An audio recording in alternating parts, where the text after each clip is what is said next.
Alors, vous m'avez donné comme personnage un roi, monsieur, madame, une princesse, une fée, une licorne, un chevalier, un château à l'époque de la préhistoire et un fourreau. Très bien, très bien, très bien. Mais je vais commencer l'histoire. Alors, on est au royaume de Boulgi-Boulga. Un royaume qui existe à une seule époque. Une seule et unique époque à la préhistoire. C'est un royaume un peu particulier, car la plupart des habitants sont des dinosaures. Même le roi. Le roi est un T-Rex. Un T-Rex qui est à la fois un T-Rex et une T-Rex. C'est un T-Rex monsieur madame. Il a une couronne de roi T-Rex sur la tête. Et il a aussi une reine T-Rex. Et ils ont une enfant, une princesse. La princesse Cléopâtre. Princesse qui est un T-Rex. Et la princesse, elle cherche un prince. Mais pas n'importe quel prince. Elle veut un prince Diplodocus. Le Diplodocus, c'est un grand dinosaure. Et à la préhistoire, il y en a beaucoup. Mais ils sont très très grands et très très forts et ils mangent de l'herbe. Alors bon, forcément, pour les parents de la princesse, ça pose un petit problème. Avoir un prince qui ne soit pas un T-Rex, ça les embête un petit peu. Mais bon, le roi et la reine aiment leur fille. Ils l'aiment beaucoup, comme chaque papa et maman aiment son enfant. Il aime tout fort, et il lui fait plein de bisous. Alors le matin, elle lui fait plein de bisous, et la princesse part à la recherche de son Diplodocus.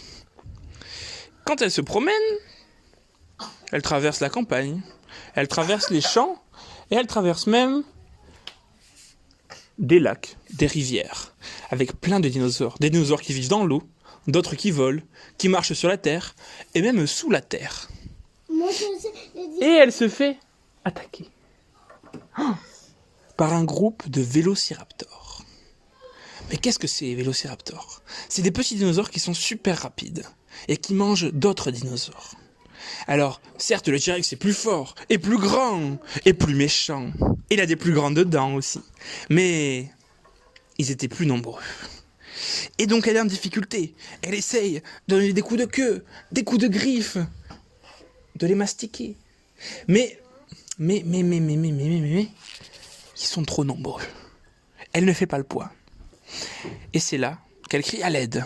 À l'aide, à l'aide, j'ai besoin d'aide.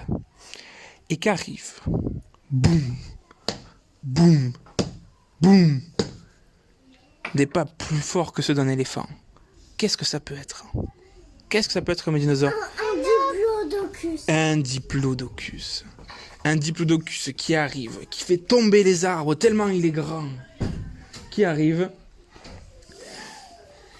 et qui dit « Princesse, je suis là ». C'était pas n'importe quel diplodocus.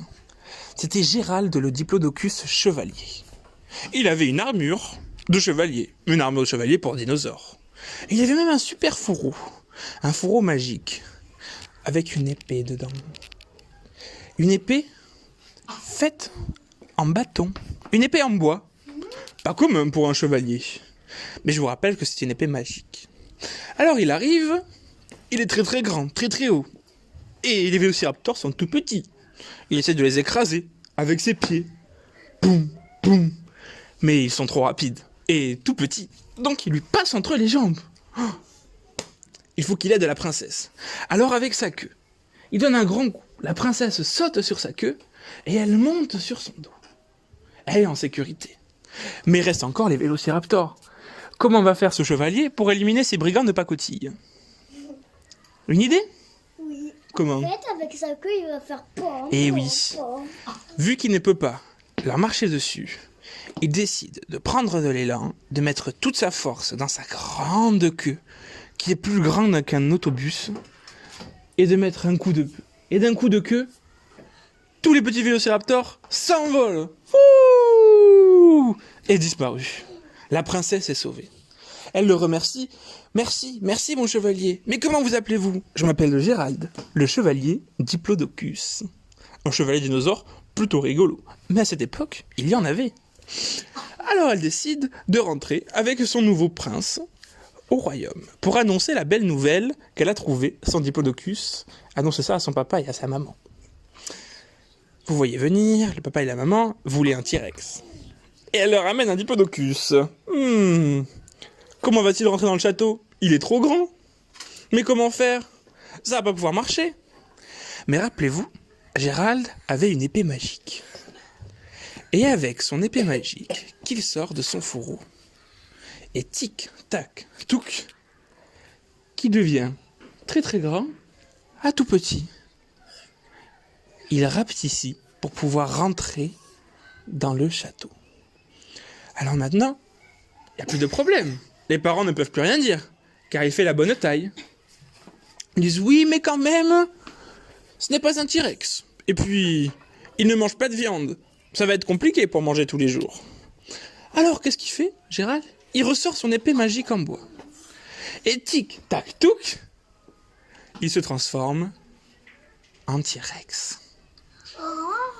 Alors là, plus de problème. Il mange de la viande, c'est un T-Rex, et il peut rentrer dans le château. Les parents n'ont plus d'excuses. Ils ne peuvent plus rien dire. La princesse est fort contente, car elle a enfin trouvé son chevalier, son prince, et elle va pouvoir profiter toute la vie de son diplodocus. Et voilà, c'est la fin de l'histoire.